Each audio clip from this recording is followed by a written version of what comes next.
Today I'm joined by Zhann Jochinke, COO of Property Monitor, the UAE's leading real estate technology provider. We're here to chat about the latest market insight and whether now is the right time to buy or sell a property. Let's face it, last year was huge for Dubai real estate, and now we're halfway through 2024. It's the perfect time to take a look at what's been happening. We'll talk about how the sales and leasing are doing, what's driving prices, and with new projects popping up every 18 hours, we'll also dip into the off-plan market. Let's get started. Welcome, Zhann. Welcome. Thanks for having me. Long time. Ties are off with this one. Oh, mate, have you ever seen me in a tie? No. Hot market. Yes. Oh, hot weather. Is it what? March 2023, we last spoke. Really? Yeah, it's going that back some time. has flown by. It has flown by. Predictions at that time, Zhann. I don't know if you can remember. I'm not sure who, we were predicting a tapering of the market into 2024. Now we're halfway through the year. Were we right? Were we wrong? It's hot. It's hot. I mean, transactions have not tapered off. No. We are just coming off the back of last month being an all-time record. Absolute blinder. And that report isn't yet out. There's just a kind of teaser, is it? That's the teaser to get it out. So we got it out on the end of the month, right after the transactions were processed. Okay. So over 17,000 transactions. Right? In May. In May. Okay. And then going back a month before that, we had a 15%. Yeah, so you have to look. We had the month before, we had the rains, we had some issues, right? We had a week off for Eid as well. Yeah. Right. So there's a little bit of wind sucked out of the sales transaction volume wise for a 1 week period. The rain, they kind of delayed it a few days, but it bounced back right after that. Simon and I were talking. We were just discussing that. I thought 15% considering, we were certainly shut for best part of 2 weeks, right? So we had Eid for a whole week. We gave everyone a week off. Obviously, we've been really busy. It's nice to have people taking a bit of time off. But then suddenly, to see that we actually only worked for 2 weeks, of course, that affected the deals we closed. So obviously, the deals we close, we can kind of predict what's going to, that record-breaking, May is hardly a surprise. We had a record-breaking March, didn't we? So we can see that typically 2 to 3 months later, these properties, after we've agreed them, they're transacting. So the fact it was only 15% less, I thought was amazing. I thought it should have been about 40 or 50% less. Yeah, literally look at working days, right? We were off for half of it. Yeah, but if you average the transactions out for the working days, we're actually ahead of the average for the year. So it was already a busy month, a week off, and then it spiked afterwards and pretty much quickly recovered. Well, I guess everyone who delayed their transfer, suddenly they were huge. Our conveyancers certainly had a lot of transfers that last week. Yeah, and there were some deals still happening. So you had off plans still being able to be registered because developers have a self-registration system. So you still saw deals coming through there, but the completed stuff and the title deed stuff was just dead for those almost 2 weeks. Yeah, I jumped out of that May kind of record breaking probably a bit too soon. We haven't done it justice, have we? Jumping out that is ridiculous, isn't it? 17,000+ transactions in 1 month. So if you look, that's more than 20% higher than the previous record, which was way back in 2009. Oh wow! So we're going April back to 2009, and we're 20% above in May 2024. Absolutely smashed it. I think a little bit of that is overflow from what's happened during that we slowed down for those 2 weeks a tiny bit, right? Okay. Still catching up. That would have had an effect for sure. That 15% less in April has basically happened in May. I think it also probably got some people out to the polls too, where there's pulling the trigger on things. But I think it's 67% of it is off plan. And it shouldn't be any surprise because we've already had... How much was it? Because I thought it was 60 previously. Wasn't it average 59% or something? Yeah, so you've got... if we look at a coup title deed and then actually forget those because there's some the title deeds are coming through which are actually off plan. Yeah. If you do the actual conversion to what is under construction, 67%, which really no surprise given the huge amount of launches we've had. So 40,000 units up into the end of April. We haven't finished the May numbers yet for launches, but you add an extra 10,000 to that. So over 50,000 units in off plan. That's 10,000 a month. Yeah. So we could maybe hit 120,000 this year. We're on track to. And what we know is in the pipeline, there's a heck of a lot more coming, right? Yeah. You've got this year alone, there's already 5 new master communities that have been launched, right? There's 2 more that are going to be launched that I can't tell you about yet. Wow. But we know that developers have a land, what they're earmarked for. I think we'll surpass that 120 pretty easy. And that's on the back of 95,000 last year and 55,000 the year before. So just for clarity, 55,000 in 2022. Yep. 95,000 in 2023 and maybe 120,000 in 2024. Yeah. But obviously, as we all know, there's obviously a huge range of different properties. Everything from, lots of small investor type units all the way through to nice villa communities, which are probably a bit more, there's a huge demand for that. Yeah, I mean, look, and obviously it's going to take 3, 4, 5 years and plus a bit of delays probably. And there'll be as we all know, delays. if they all hand it over on time, you might be in for a problem, but there's a good chance that a lot of those will get delayed, right? So I think most of them are going to be delayed by a quarter, 2 quarters, even more, right? I'm starting to wonder, are there going to be enough contractors and subcontractors in the market to fulfill all these launches? Because the developers are there, they've got land, but you've got to have resources to build all those projects. And with so many starting at the same time, right? So you're going to have a lot of new inventory coming in. And like you said, it is spread out across the market. About on unit count, 90% apartments though. Yeah. Right? That single family villa and townhouses. 87, I think, for the last year. So, and a very small number of independent villas. So if you look at breakdown, it's really important, isn't it? And I guess, when that question of do you buy, do you sell, do you hold?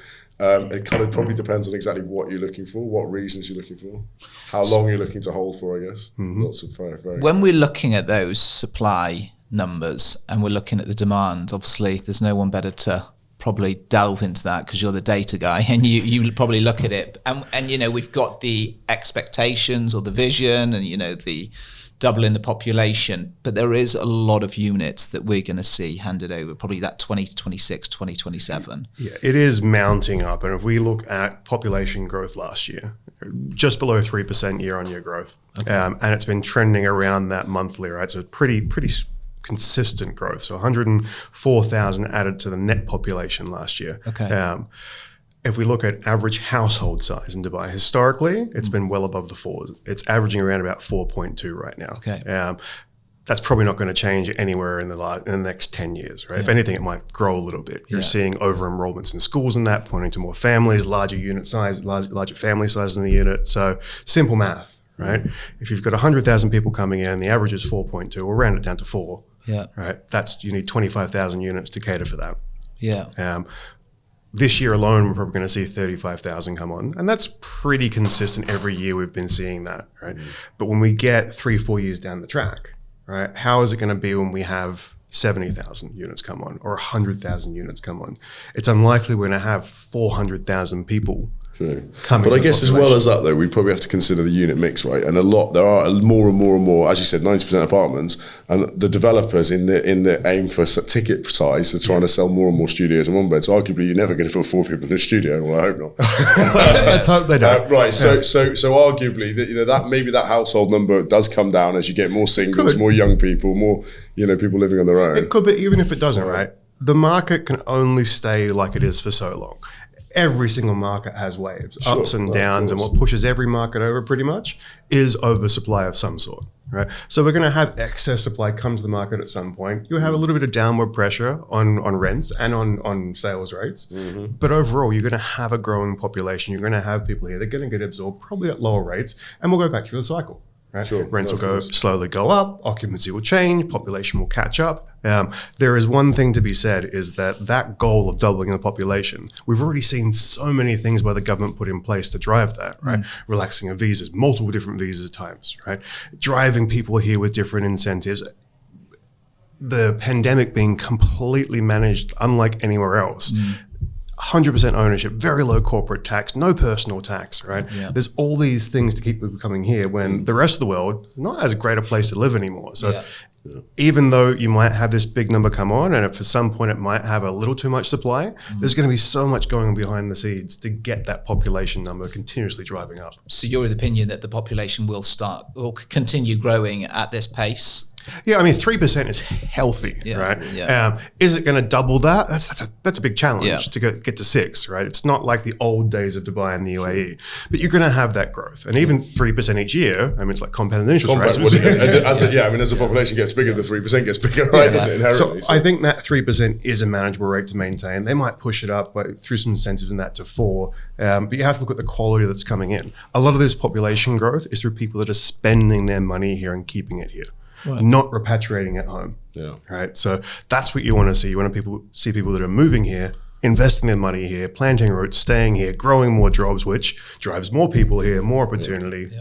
Yeah. certainly the kind of people who are here now are very different probably, and they've got a much longer term view, aren't they, than the people who 20 years ago it was a case of, if I lost my job, I'd immediately knee-jerk reaction, go back to my home country. Whereas now actually it's actually, is that really a good option? Actually, we're probably in the best place, so let's stick it out in Dubai. Used to be incredibly transient. It still is by nature, because we're never going to be citizens here. But it's a place where people come in the past where it was like, 1, 2, maybe 3 years, it's the commitment. Now people are coming from the get-go with, it's home now, right? Yeah. They're on the 5, 10, 15-year horizon. That's what we want. People planting roots, staying longer. Yeah, for sure. It's definitely the perception I've seen from speaking to people. It's now long-term. There's no longer the thoughts of when the kids get to secondary school, but maybe moving back to a home country or universities, going to like Europe or to the States or something. We're quite heavily focused at the moment talking on the kind of sales, but what about the rentals? We were talking before, I know tenants have been under a huge amount of pressure. How are they feeling at the moment? Oh, I think every tenant would like it to go back to the COVID days. For sure, right? Yeah. Wouldn't be bad for them, but look, rents have gone up. We've seen the big adjustment with the rent calculator, right? So you're going to see over the next 12 months a lot of increases coming in for where they couldn't get them before, and so mine's going up. Everyone's going up. But I think you're going to see those prices start to taper a little bit. I think you already have. You guys are probably seeing it on the front lines.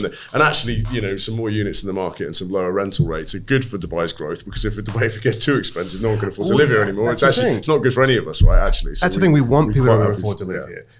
It might change where they live. I think you're going to see some communities where people were able to move to during COVID just not be where they can be anymore because of price, or they make compromises on other things on their spending so they stay in those. But I think you're already seeing it with each one of these projects that hands over. It eases up some of that lack of supply in the rental market, right? So demand gets absorbed a bit, prices can level out. And then I think you've also got landlords which have stopped playing the game of trying to get tenants out and put new ones in. Right? They know they're going to get caught. They know there's penalties, right? And they're coming to terms, and with the increase in the calculator now, they're getting closer to what the market rent would be. Are you seeing a lot of, in the stats, a lot of these tenants looking at off-plan to purchase and, thinking this is, if we are going to continue to see rents rising, and we do see Dubai as this future kind of our home, and we're going to be here for 10 years, let's look at this off-plan route. Has that been a key indicator in the rise in the number of transactions? Yeah, so we get it anecdotally from meeting with developers, having those conversations, and then that overlays with the data. And you've got a lot there that they know increases in rent are coming, or they've had to move because properties have been sold, and they're fed up with it. So they have gone, and we get it a lot from the developers. They identify who's buying, of course, and they share that with us when we're having discussions. And they are seeing more people buying for the intent of end use. Right.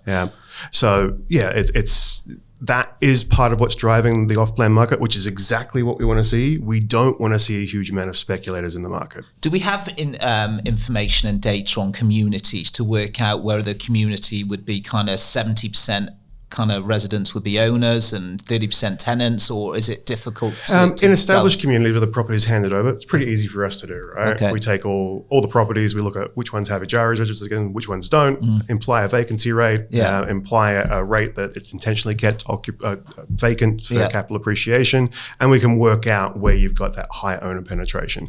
Where it's changed, and we did a little exercise at the beginning of the year, single family homes, villas and townhouses, the rate of owner occupiers has really increased there.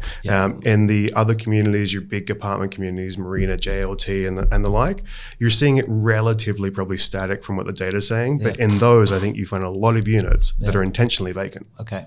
Yeah. Interesting. I mean, I guess on that as well, it does mean inherently that these villa communities with smaller amounts of supply for villas and townhouses, and the fact that there's more and more end users living in them, makes that potentially more stable investment for the future. Yeah, I agree. I mean, you look at, there'd be less speculation. There'd be less, as soon as your rent doesn't go up, the landlord's thinking, let's quickly sell, right? There's less of that. If you live by it, you've bought it to live in, it's more of a home and less of an investment, I guess. Yeah, and it's also, you have to look, it's not easy to launch villas and townhouses here. You need a lot of land to do it. Getting these small little pockets to do something, there's only a couple of places you can do those. Otherwise, you need to be a master developer that is able to acquire that big tracts of land to do these communities. And you've seen more coming into the market. You've got, one we can talk about, the valley's about to double in size. Yeah. Right. That's going to double in size. There's another one community that I won't say who it is that's going right out there as well. Right. You've seen the two big ones by EMA that are villa and townhouses coming in. Oasis. So 3. Oasis, and then you've got the one in DIP and one across the road. Yeah. One that's a polo club. The other one's another Heights, which is already open. They haven't even launched it yet. They're launching in August, I think, and they've already sold them all apparently. So we're certainly all of the first phase. Wouldn't be surprised. I think you're going to see a whole lot more development happening around there, and then swing back around the other side, sort of where Emar South is, going back over now to the water side where you've got Nakheel and Palm Jebel Ali. I think that's where you're going to see the next phase of Dubai coming in. Are you finding, do you feel these communities where we're talking about the Emar South and we keep hearing about it, we keep hearing about the Expo and people are going out there, they're getting a bit more bang for their buck? Yeah. Are we finding that tenants are dipping into these areas? Is that what we're finding, or is it the investor market that's going out there and pushing these transactions? I think it's a bit of both. I mean, we've, from, again, anecdotally, because we don't get nationality data and the movement of people, but Sharjah used to be one of the markets where people would be because they're priced out of Dubai. Yeah. Right? In the early days of Dubai South and Emar South, that became the alternative to Sharjah. Similar commute, probably a much easier commute. Right? There's no traffic, right? So I know quite a few people who've moved out there, even if it was temporary, for a year, to think, do you know what, you can rent a 3-bedroom townhouse for 100,000 dirhams. Save quite a lot of money, and people who are quite sensibly thinking, right, we really need to get on the property ladder, let's save some money and put that into an investment. Yeah, look, I like it out there. Expo really helped. I mean, the commute times from out there, right? You're on 611, 311. It's a quick drive into most parts of Dubai. Unless you're going downtown business. We've noticed there are times you could go from here all the way to Expo and then all the way back to Ranches. It could actually be quicker than just driving up on Scheme Road. Believe it or not. Which is 12 minutes with no traffic. I did it yesterday the other way. You go 3 times the distance, but it was quicker because there's no traffic, especially, so, which is interesting, isn't it? So Expo, actually, which used to feel a long way out, it's just next to DIP, suddenly it's feeling, and with all this Dubai, Emar South going on the other side of the airport, let alone Dubai South, it feels incredibly close now, I think. So I think Dubai is going to be incredibly proud of the Expo site and how it's being repurposed. Yeah. When you look at sites that have had Expos in the past and Olympics, there's been a whole bunch of money that's been pumped in and essentially wasted in those areas that have not been reused. I think you guys will remember when it was announced here, one of the very first things they're on is like, all right, what happens after? Yeah. What are we doing with this? If we're going to spend the money and then break something down. Which is brilliant, right? And we've got so many, particularly European investors that are loving Expo. I think we've sold more in Expo as a company off plan than we have anywhere else for any other developer, would you believe? Wow. So, so we've done an awful lot of business there in the last 6 months, and it's very, very popular. And people can't believe they like it so much, and you take them there and they're actually, wow, the whole sustainability aspect and the fact that the city, it's the only place that's actually got a master plan before they've got the properties rather than everywhere else. You've got a tower and then you're like, oh, there might be a lake here one day, So it's probably the only time that's ever happened in Dubai. Yeah, right? Think about it like that. Where they're removing a pavilion and putting a building there. Yeah. And everything's there, restaurants, bars, cafes, it's all around. And a metro. The metro, right? So you've got that where you can get, if you're working downtown, you can just jump straight on the metro there. So, and incredibly good quality and everything else. It ticks a lot of boxes for people. I've been to quite a few parties recently, kids' parties that you get speaking to the parents, and they're always after the kind of the estate agents or brokers' advice. I don't know whether it's the right advice, but they're always after the advice. Is off-plan a safe option at the moment? When I think you reported it was you and Khalij Times, every 17 hours there's a launch. We're talking about all these things. People ask me, is it safe to now go into it, Luke? And I know we were talking about have they missed the boat in 2023? Yeah. Now I'm probably going to say, have they missed the boat in 2024? Are you going to be back here in May next year or June next year? Have you missed it in 2025? When do we actually know? If things keep going the way they are, I think you always have to look, why are you buying, right? If you're buying for end use, right, and you're buying off plan, if that fits your needs and you're going to move into that 2-3 years from now, it's probably a good bet, right? But if you're looking to speculate and flip it beforehand, it's always a dangerous game. These people must have kind of be out of it now. They're this kind of the flippers, Simon. You must be seeing that. Well, I think there's always people who are looking for that opportunity, and I think that you have to be more and more selective. So I think there are some villa communities that we can actually very fairly, with the help of property monitor data, we can sit and say, right, we've sold a lot of properties in Acres, which I think is a fantastic development by Neras, right next to EMA, right next to Raven Ranches 1. And you can sit there and say, well, actually, this house in Ranches 1 today would be 10 to 12 million, and you can buy one for 8 or 9 million acres. So there is inherently some long-term growth there, even in the same market, level market. Yeah, and what you'll see is the closer they get to handover, the more they're worth, right? In that last year before handover, actually at handover, you're probably getting a 10% pop. Right, because now it can be occupied. Someone that's, and we track off-plan resales, and the number has stayed pretty static in the low 20% every month. Okay, right? That's interesting. We've gone back and looked at the data, previous market cycles, and there is no number to go when it gets to 25% or 30%. It's probably nothing correlates like that, but it's just looking at the change, and it's been pretty static for the last 12, 18 months at that 20% number. So and just to confirm, of the 60% of off-plan, 20% are off-plan resales and 40% are initial sales. Yeah, just to be safe, 40% ready sales, 40% initial sales, 20% off-plan resales. So you've got that, and then if you look at those that are off-plan resales, the vast majority of them are within a year of handover.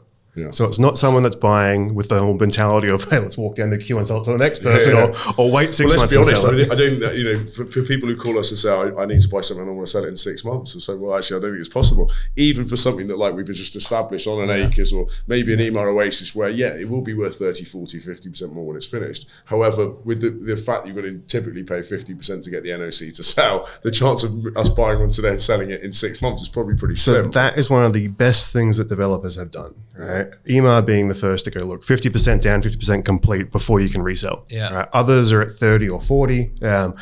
That is stopping some of these speculators, and it's very good. I actually think that if they weren't doing it, the government should be. And imposing you can't, but if you do, it's 8% transfer fee instead of 4%.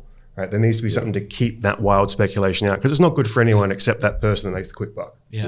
So back to the question, buying for end use off plan, I think very relatively low risk. Speculating, always be careful. Buying it as a rental property with the intent to rent, you cannot rely on what you think or what the developer or anyone else is telling you the returns are going to be in 3 or 4 years' time. We do not know. Whatever you have, I'd take a discount of that and make sure you're comfortable with. If those rents drop 25, 30%, is it still something you're happy to hold in the portfolio? It's probably still going to be making 4 or 5%, which is a good number. But if someone's got wild expectations of close to double digits, I temper those expectations. For sure. People should always stress test it with both rentals and resale prices, shouldn't they? And you shouldn't be buying anything. I always tell people you shouldn't be buying anything that you can't pay at least 50% for and finance the other 50%. If you're buying with 10 or 20%, you don't know where the rest of the money's coming from. It would be brave. It would be a nice way to put it, right? Yeah. Well, I still hear the sales pitch from when I get the calls, the unsolicited calls. I still get the ones where it's like, hey, don't worry, you can buy it now. By the time the next payment's due, you're going to flip it. No. Well, and actually, in reality, that happens very, very, very rarely. Even when we're very selective and we're choosing the very best properties, it might take 18 or 24 months to be able to flip it, which in my mind isn't really flipping it. It's just a resale. Right? Yes. Zhann, if we were casting, Simon and I did this morning, driving out of Arabian Ranches, and I flipped Simon the question, what will prices be like here in 10 years' time? Simon, can you remember what you said to me? I think they'd be 30% higher, but I put quite a bit quickly back to Luke. I don't mean it's going to go up 3% every year for 10 years, but I think realistically, I mean, even just inflation adjusted, and where inflation is right now, that would probably be about the same. Your McDonald's burger equivalent, right, or whatever, it'd be about the same rate. I think it will continue to grow in line with population. Will it be a straight line to that? I don't think so. It definitely won't be. It's going to have rises and falls throughout. I think 30% in 10 is probably conservative, and I'm normally the one that's really conservative with that. Okay. I mean, maybe I was being boring, but I just feel that as the city grows, I think Dubai's on the right track. I think in long term, especially in the next 15, 20 years, they're building an amazing place. Once the population's doubled, probably be more like 50 or 60%. The one thing to look, and I may retract that actually now, because I'm basing some of that on the growth of other markets which are more established. Right. Where typically there's not the ability to have urban sprawl like we have here. Or in Manhattan, where you just can't really create more land. Of course, Dubai is such a place where there's going to be significant amount of sprawl out towards the desert. Right? There's a whole bunch of waterfront properties still to be developed, right? Sure, and we like to build islands. Good point. So it could, because of that use of land and creation of new land, not have the same effect as where you see 10 years time, the prices in London are probably more than 30%. right? In New York, they're probably more than 30%. Although there is an argument, even established markets, they've historically doubled. For example, London every last 3 or 4 decades. Can they continue? I mean, they can't do that indefinitely, right? If salaries double? No, it doesn't. That's the problem, right? Affordability won't be there. But right? so inherently, I don't think it can happen Look, indefinitely, right? Are our kids going to be able to buy properties? Yeah. Is it going to be affordable in some of those markets? You dive into a rabbit hole there, don't you? Where maybe no one wants anyone to own a property, and we can all anyway. But that's a whole different topic, isn't it? No, but I mean, if they probably don't want anyone to own a property, they could all be owned by a couple of very big US firms. But anyway, interesting. That's a whole different. That's a different podcast. I think we could do. Yeah, very interesting. I think we'll close the doors, right? So no one buying any properties in the future. But thanks, Zhann. As always, pleasure to hear your insights. Full of knowledge, as always. Zhann will be releasing his May report very soon, which is a highlight for everyone to look into. For our listeners, thanks for tuning into this episode of Dubai Real Estate Unplugged. To learn more and stay updated, be sure to visit our website and follow us on social media. The links are in the show notes. Many thanks.